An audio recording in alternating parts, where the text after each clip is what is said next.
Ito na mga kababayan iginiit ni dating senador na si Bong Revilla na haharapin niya ang inilabas na arrest warrant ng Sandigan Bayan laban sa kanya para ito sa kinakaharap niyang kasong malversation kaugnay ng ghost project sa Pandi, Bulacan.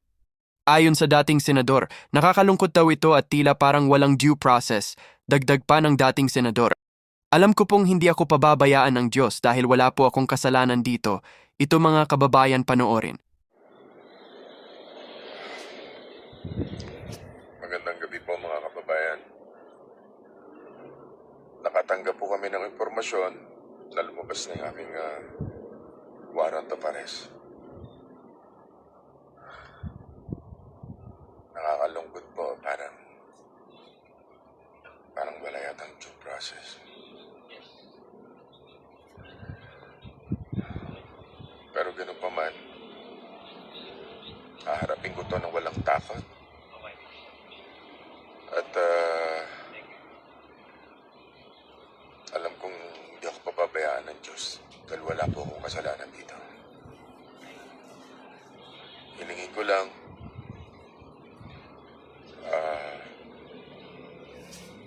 hingi ako ng panalangin at patatagin niyo rin po ang aking pamilya.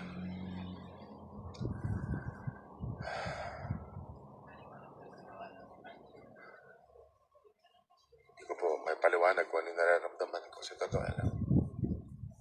Napakasakit po para sa akin. At para sa aking pamilya.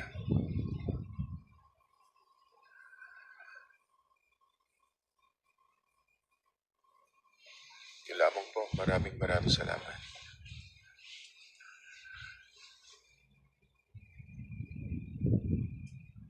Alam ko hindi ako pababayaan ng Diyos. Thank you po sa inyo lahat. Please pray for me.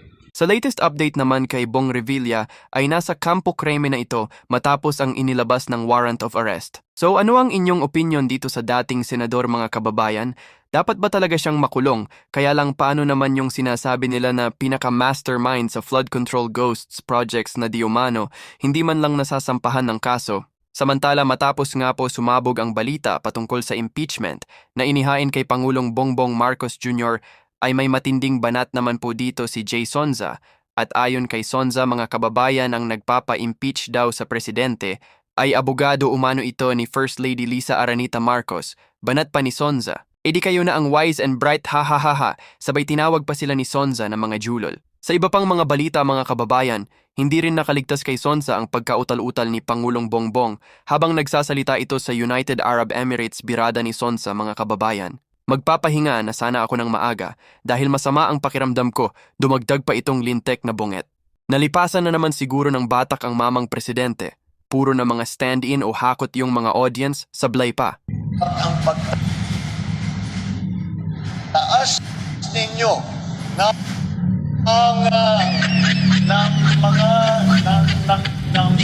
reputasyon ng mga Pilipino, ang pagtaas ninyo ng reputasyon ng mga Pilipino, ang